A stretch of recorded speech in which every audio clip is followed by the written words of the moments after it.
से बैंत की मार मारते थे अंग्रेज, ऐसे अत्याचार करते।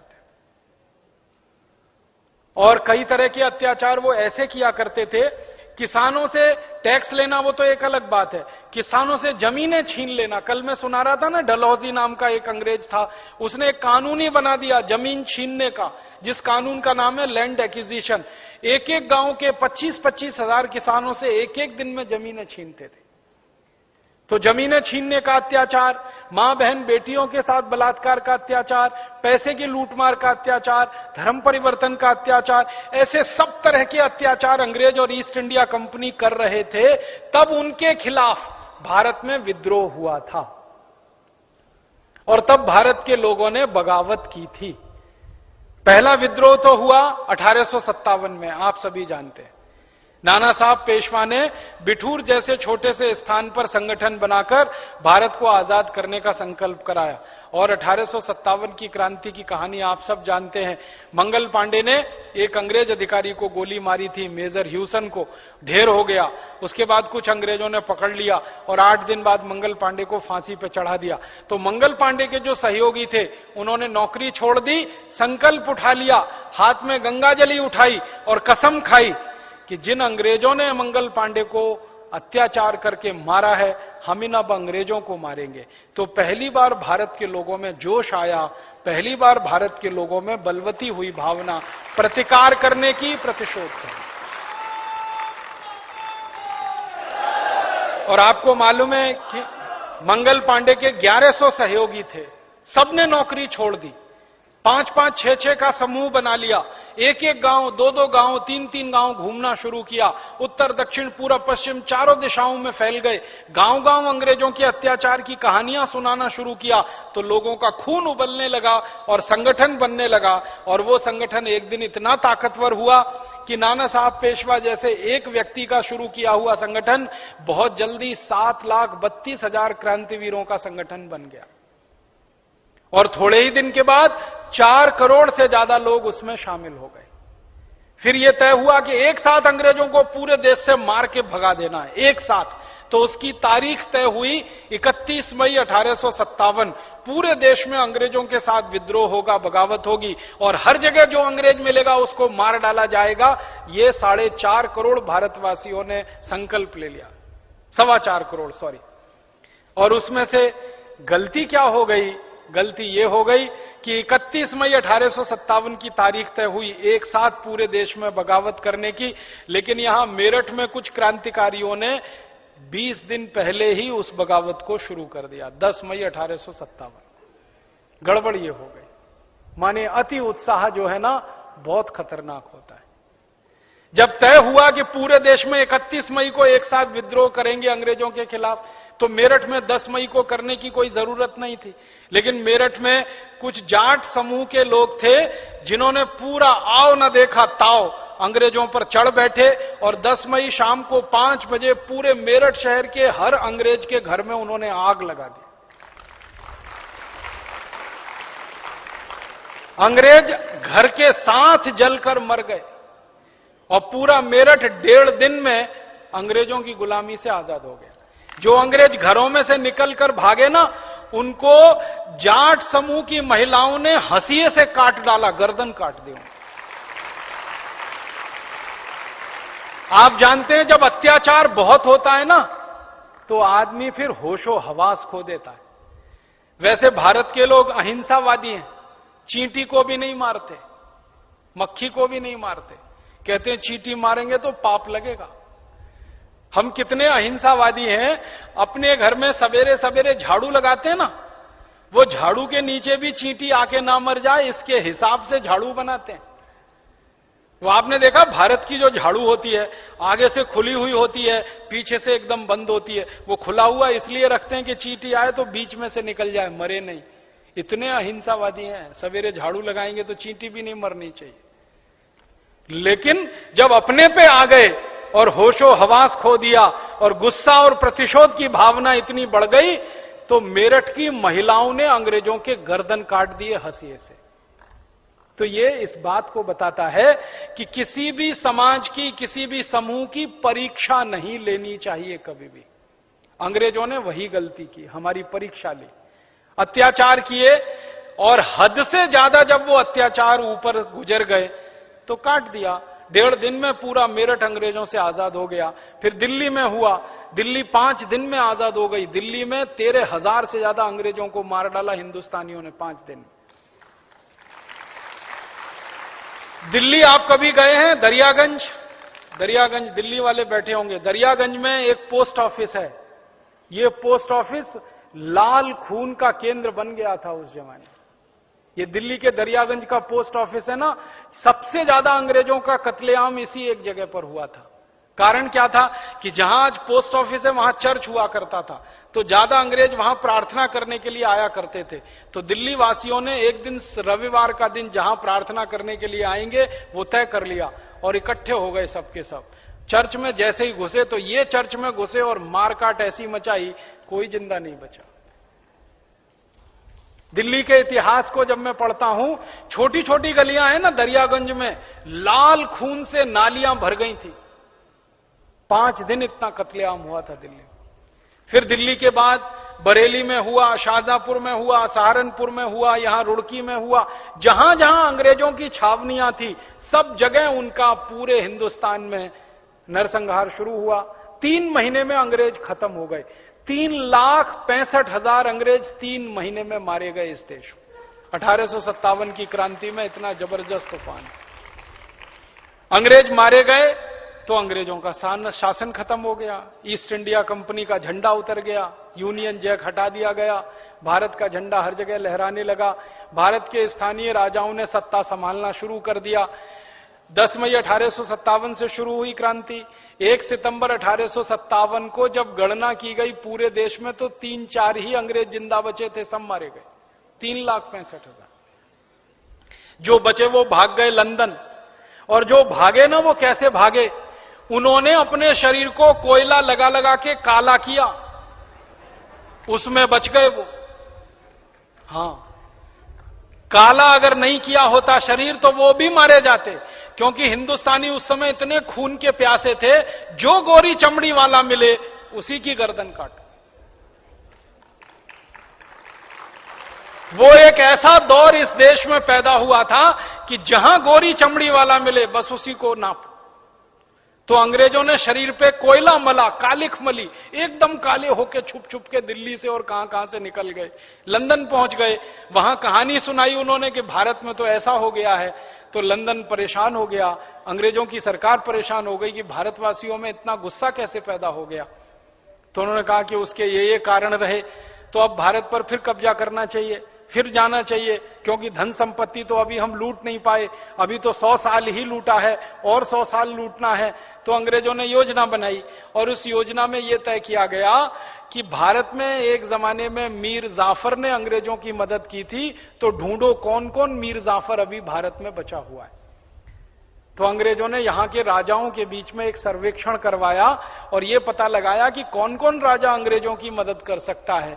तो भारत में कई राजा ऐसे निकले गद्दार, जिनका नाम लेके टेस्ट खराब नहीं करना चाहता मैं आपको। 20 खानदान ऐसे निकले जिन्होंने बहुत गद्दारी की है, कुछ पंजाब के, कुछ हरियाणा के, कुछ आंध्र प्रदेश के, कुछ कर्नाटक के। इन्होंने अंग्रेजों को चिट्ठियां लिखी और राजाओं ने चिट्ठियों में लिखा कि आप वापस आ जाइए, हम आपकी मदद करेंगे, आपको सैनिक देंगे, आपको पैसा देंगे, सारी मदद करेंगे, और जहां क्रांतिकारियों का गढ़ है वो हम आपको बताएंगे और आप क्रांतिकारियों को मारो और फिर से भारत पे कब्जा करो।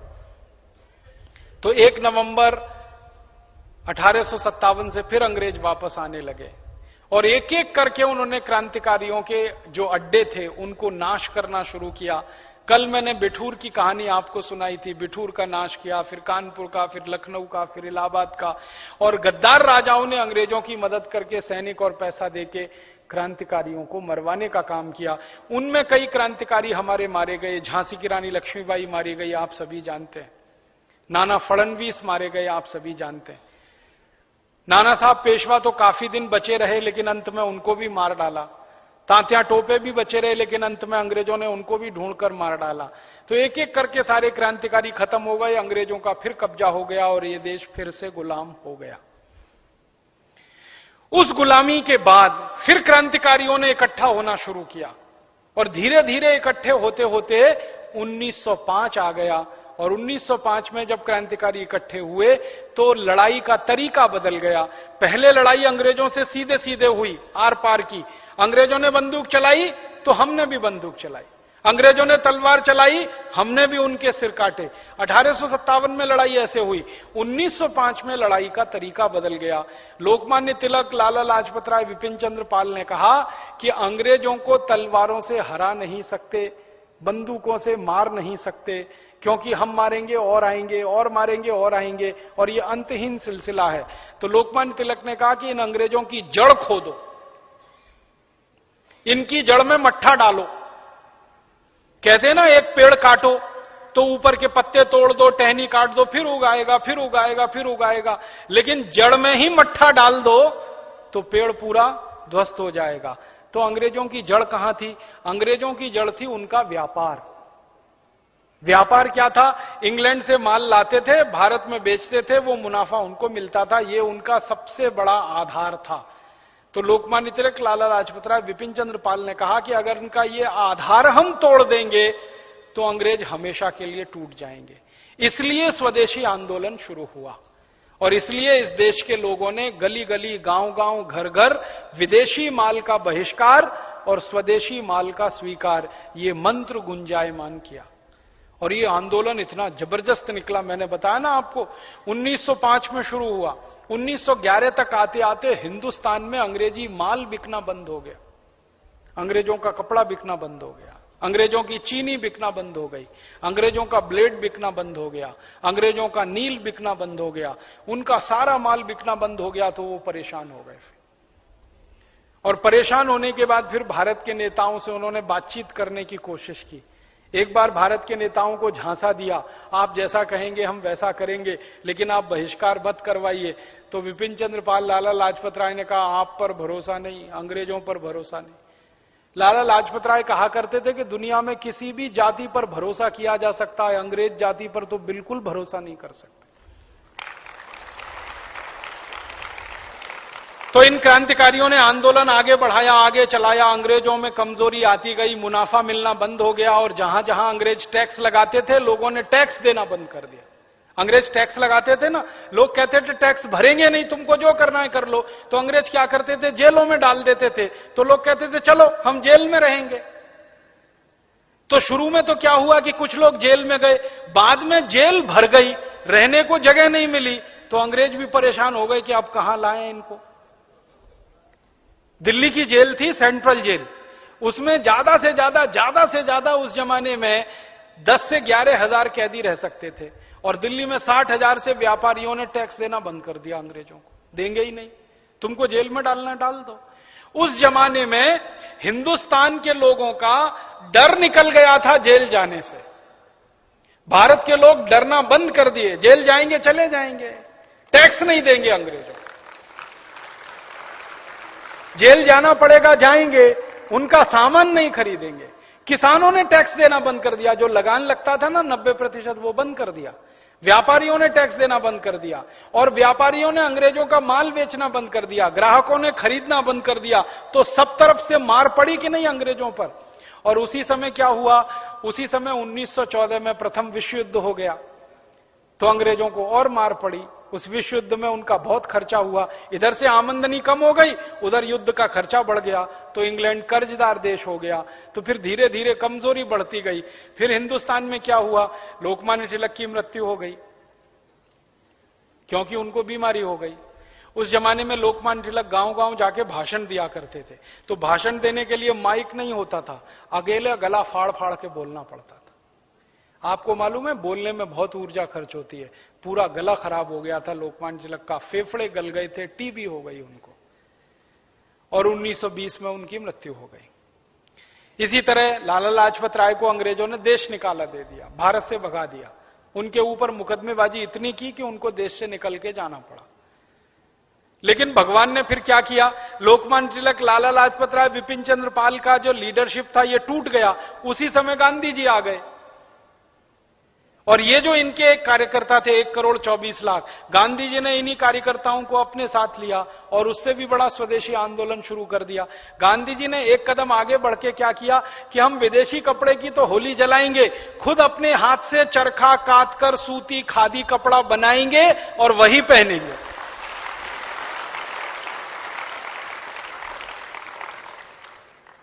लाल बाल पाल के जमाने में स्वदेशी आंदोलन का उद्देश्य था विदेशी कपड़े की होली जलाना। गांधी जी के आने के बाद उद्देश्य हुआ विदेशी कपड़े की तो होली जलाना, अपना स्वदेशी कपड़ा खुद बनाना और खुद पहनना। तो गांव गांव गांधी जी ने चरखा चलवाया और लाखों कार्यकर्ता उसमें जुड़ गए चरखा चलाने में। खादी बनना शुरू हुई तो लोगों ने अंग्रेजी कपड़ा छोड़कर खादी खरीदना शुरू किया और अंग्रेजों को फिर पैसा मिलना बंद हुआ। पहले अंग्रेज क्या करते थे, सारा कच्चा माल यहां से कॉटन ले जाते थे लंदन और फिर कपड़ा बनता था, फिर यहां आके बिकता था। जब खादी यहीं बनने लगी तो कॉटन लंदन जाना बंद हो गया, तो लंकाशायर और मैनचेस्टर की मिलें बंद हो गई। गांधी जी के आने के बाद ऐसा जबरदस्त पूरे देश में आंदोलन चला कि इंग्लैंड की कपड़ा मिलें बंद हो गई, क्योंकि उनको कॉटन मिलना बंद हो गया, क्योंकि उस कॉटन से यहीं खादी बनने लगी। फिर गांधी जी के प्रभाव में कुछ लोग आए। एक बड़े नेता थे इस देश में, सॉरी नेता नहीं, उद्योगपति, जमशेदजी टाटा। उनकी गांधी जी से मुलाकात हो गई तो गांधी जी ने उनको समझाया कि आपके पास पैसा है, पूंजी है। एक जमाने में भारत लोहा बनाता था, सारी दुनिया को बेचता था, 3000 साल हम एक्सपोर्ट करते थे। आप फिर लोहा बनाना शुरू करिए, क्योंकि उस समय लोहे का कच्चा माल लंदन जाता था, लोहा बन के आता था। तो गांधी जी ने कहा लोहा नहीं, यहीं बनना चाहिए। तो जमशेदजी टाटा ने 1911 में कारखाना खड़ा कर दिया फिर से इस देश में लोहा बनाने का। आपको मालूम है जमशेदपुर झारखंड में, ये उसी 1911 में खड़ा किया है। स्वदेशी आंदोलन की ताकत पर खड़ा हुआ ये पूरा जमशेदपुर। बंगाल के एक बड़े व्यक्ति हुआ करते थे जो वैज्ञानिक थे और उद्योगपति थे, उनका नाम था वीसी राय, विधान चंद राय। वो गांधी जी से प्रभावित हुए और उन्होंने एक बहुत बड़ी कंपनी खड़ी कर दी जिसका नाम है बंगाल केमिकल्स। उस जमाने में केमिकल की सारी चीजें इंग्लैंड से आती थी। उन्होंने कहा इंग्लैंड से क्यों खरीदेंगे, हम खुद बनाएंगे। तो बंगाल केमिकल्स नाम की बहुत बड़ी स्वदेशी कंपनी खड़ी हुई, टाटा स्टील नाम की बड़ी स्वदेशी कंपनी खड़ी हुई। ऐसे धीरे धीरे सैकड़ों भारत की स्वदेशी कंपनियां खड़ी होती गईं। अंग्रेजों का माल बिकना धीरे धीरे बंद होता गया। बाद में कहानी आई 1930 में नमक सत्याग्रह हुआ, उसमें अंग्रेजों की और ज्यादा कमर टूटी। फिर 1942 में भारत छोड़ो हो गया, उसमें तो अंग्रेज पूरी तरह से खत्म हो गए, क्योंकि 1942 में दूसरा विश्व युद्ध चल रहा था, उसमें अंग्रेजों की बुरी तरह से मार कर रहा था हिटलर। तो हिटलर ने इतना पीटा अंग्रेजों को कि इनके सारे पैर उखड़ गए। फिर 1942 में अंग्रेजों ने तय कर लिया कि हम भारत छोड़कर चले जाएंगे, अब यहां हम रह नहीं पाएंगे, क्योंकि जब उनका माल नहीं बिकेगा तो यहां रह के करेंगे क्या। तो ये स्वदेशी आंदोलन की ताकत ने 1942 में अंग्रेजों को मजबूर कर दिया और 1947 में अंग्रेज 15 अगस्त को भारत छोड़कर भाग गए। ये कहानी स्वदेशी आंदोलन की। तो इस कहानी को इतने विस्तार से मैंने क्यों सुनाया, ताकि आप इस कहानी को दूसरों को सुना सकें। हम जब लोगों से कहेंगे ना स्वदेशी की बात करेंगे, स्वदेशी का आग्रह करेंगे, तो लोग पूछेंगे भाई क्यों, तो उनसे कहो कि ये स्वदेशी आंदोलन हमारी आजादी का आधार है, हमारी स्वतंत्रता का आधार है, हमारे क्रांतिकारियों का बीज मंत्र है। इसी स्वदेशी की ताकत पर हमने देश की आजादी पाई है, इसलिए स्वदेशी का आग्रह हमारे जीवन में होगा। अब ये तो हो गई कहानी आजादी के पहले की। अब थोड़ी बाद की कहानी बता। आजादी आ गई, देश में हमारी सरकार बन गई, पंडित जवाहरलाल नेहरू देश के प्रधानमंत्री बन गए। जब वो प्रधानमंत्री बने तो कैबिनेट की बैठक हुई, उसमें ये बात आई कि भाई देश का विकास करना है तो क्या करें। देश का विकास करना है ना, अपने रास्ते पे अपने तरीके से चलाना है, स्वदेशी बनाना, स्वावलंबी बनाना है, तो क्या करें। तो देश में उद्योग धंधे होने चाहिए कि नहीं। बेकारी कम हो, गरीबी कम हो, तो उद्योग धंधे हो, अपना माल हम खुद बनाएं, दूसरों के सामने हाथ ना फैलाएं, पूरा उत्पादन होना चाहिए। तो उद्योग धंधों के लिए पैसे चाहिए। खजाना देखा तो खाली था, पैसे थे ही नहीं। क्यों, अंग्रेजों ने लूट लिया सारा। और जो थोड़ा बच गया था पैसा, वो पाकिस्तान के बंटवारे में देना पड़ा। आपको मालूम है 55 करोड़ रुपया थोड़ा बच गया था हमारे पास, वो पाकिस्तान का बंटवारा हुआ तो अंग्रेजों ने ऐसा समझौता करवाया कि वो 55 करोड़ पाकिस्तान को देना पड़ा, तो अपने खजाने में कुछ था नहीं। अब सरकार के सामने समस्या क्या आई कि उद्योग लगाना है, व्यापार करना है, पैसे है नहीं, तो क्या करें? तो कहीं से पैसे लाओ। तो वहां फिर एक दूसरी गलती हुई। दूसरी गलती क्या हुई कि अगर पैसे नहीं है और पैसे लाने हैं तो रास्ता यह अपनाना चाहिए कि पैसे अपने यहां पैदा करो, पूंजी का उत्पादन करो। पूंजी का उत्पादन कहां होता है? खेती से। आप जानते हैं पूंजी जो है ना, कैपिटल, वो खेत में से पैदा होती है, कारखाने में से नहीं। वो कैसे होती है? हम खेत में एक बीज डालते हैं गेहूं का, तो उसका बाल बनता है ना, पौधा बनता है, पक जाता है, फिर काटते हैं तो कितने गेहूं के दाने निकलते हैं? 60, 70, 80 इतने ही निकलते हैं ना। एक दाना डाला 60 पैदा हो गए, एक दाना डाला 70 हो गए, एक दाना डाला 80 हो गए। तो दाना तो हमने एक डाला और पैदा हो गए 80 दाने, तो जो 79 दाने ज्यादा हुए वो पूंजी बन गई हमारी।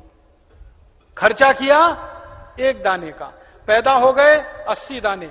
कई कई जगह तो भारत में गेहूं के ऐसे बीज हैं जहां एक बीज डालो तो 125 गेहूं के दाने निकलते हैं बाल में। एक मैंने देखा मध्य प्रदेश में, एक बीज डालो तो 150 दाने निकलते हैं, एक बाल में 3 बाल निकलती है।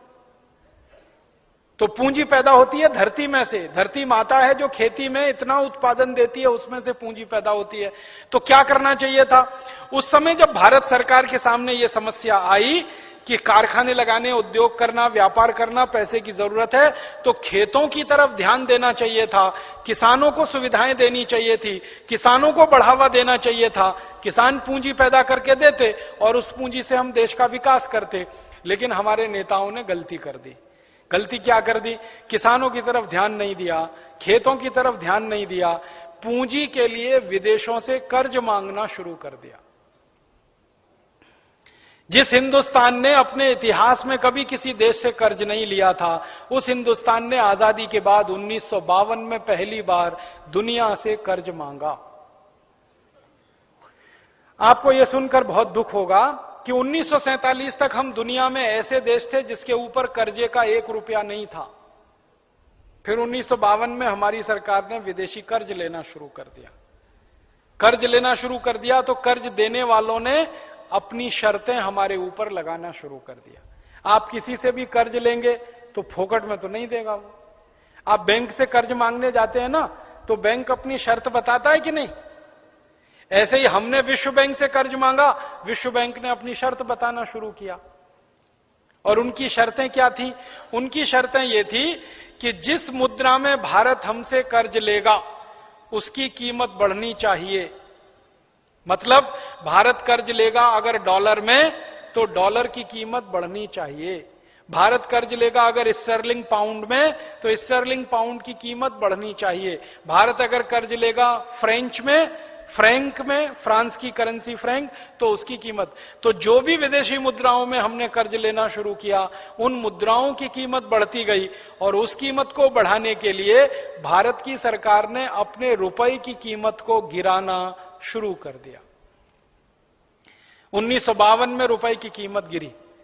1947 15 अगस्त को 1 रुपया 1 डॉलर के बराबर था। 1 रुपया 1 स्टर्लिंग पाउंड के बराबर था। 1 रुपया 1 फ्रेंच फ्रैंक के बराबर था। लेकिन 1952 आते आते 7 रुपया डॉलर हो गया। फिर हमने दोबारा 1957 में कर्ज लिया, फिर 1962 में लिया, फिर 1967 में लिया, फिर 1972 में लिया, फिर 1977 में लिया, फिर 1982 में लिया। और 1982 के बाद हर साल कर्ज लेना शुरू कर दिया। पहले 5-5 साल में एक बार कर्ज लेते थे। फिर 1982 के बाद हर साल 1983, 1984, 1985 हर साल कर्ज लेना शुरू किया। और कई कई प्रधानमंत्री तो ऐसे आए महानुभाव इस देश में, जिन्होंने पुराने कर्जे का ब्याज देने के लिए नया कर्ज ले लिया। ऐसे भी प्रधानमंत्री आए इस देश। उन्होंने कर्जों के सारे रिकॉर्ड तोड़ दिए। परिणाम क्या हुआ? कर्ज बढ़ता गया। और 1991 से इस देश में एक नीति चल पड़ी जिसका नाम आप जानते हैं, उदारीकरण। अंग्रेजी में कहते हैं उसको लिबरलाइजेशन, हिंदी में उदारीकरण। फिर एक नीति है वैश्वीकरण, ग्लोबलाइजेशन। मैंने इस नीति का नाम बदल के रखा है उधारीकरण। कर्ज लेना, उधार लेना, कर्ज लेना, उधार लेना, कर्ज लेना, उधार लेना। जितने प्रधानमंत्री आए सबने अंधाधुंध कर्ज लिया, तो बढ़ते बढ़ते बढ़ते बढ़ते अब कर्ज बहुत अधिक हो गया। और इन सरकारों ने क्या किया, विदेशी कर्ज लिया, देश के अंदर से भी कर्ज लिया, दोनों तरफ से कर्ज ले लेके विकास करने की नींव डाल दी। सबसे खराब काम हुआ कर्ज लेकर विकास करना। हमारे भारत की परंपरा क्या है, जितनी लंबी चादर उतने लंबे पांव, ये भारत की परंपरा है। अगर हमारे पास कम पैसे हैं तो कम पैसे में ही काम चलाओ, कर्जा लेके मत आओ, ये भारत की परंपरा। लेकिन सरकारों ने इसका उल्टा कर दिया। उन्होंने कहा कि चादर अगर बड़ी नहीं है तो उधार की चादर ले आओ। तो कर्ज ले लेके देश के ऊपर इस समय लगभग 18 लाख करोड़ रुपए का तो विदेशी कर्ज हो गया, केंद्र सरकार और राज्य सरकारों पर, और लगभग 18 लाख करोड़ का ही देशी कर्ज हो गया। माने इस समय देश 36 लाख करोड़ के कर्जे में दबा हुआ है। अगर आप हिसाब निकालेंगे तो एक एक हिंदुस्तानी 36,000 रुपए का कर्जदार है। ये स्थिति हो गई। अब इसमें परेशानी क्या आई कि हमने जहां विदेशों से कर्ज लिया, अमेरिका से, जापान से, जर्मनी से, फ्रांस से, स्वीडन से, स्विट्जरलैंड से, उन देशों ने हमारे ऊपर शर्तें लगाई। तो पहली शर्त तो मैंने बताई, रुपए की कीमत गिराओ और जिस मुद्रा में कर्ज ले रहे हो उसकी कीमत बढ़ाओ। तो डॉलर की कीमत बढ़ते बढ़ते कहां तक आई, $1 1 रुपया था 1947 में, अब हो गया है 50 रुपया $1। माने रुपए की कीमत 50 गुनी कम हो गई। 1947 में 1 रुपया 1 स्टर्लिंग पाउंड था, अब हो गया है 80 रुपया 1 स्टर्लिंग पाउंड। एक करेंसी आई है दुनिया में जिसका नाम है यूरो डॉलर। 1 यूरो डॉलर 56 रुपया हो गया। हर एक दुनिया की करेंसी की तुलना में भारत के रुपए की कीमत गिर गई। हमारे ऊपर शर्त लगी तो हमने वो शर्त मानी। दूसरी शर्त हमारे ऊपर क्या आ गई कि जो जो देश से हम कर्ज लेंगे उन्हीं देशों की कंपनियों को भारत में व्यापार करने के लिए बुलाना पड़ेगा। अगर हम अमेरिका से कर्ज लेंगे तो अमेरिका की कंपनियां भारत में आएंगी, व्यापार करेंगी, उनको लाइसेंस देना ही पड़ेगा।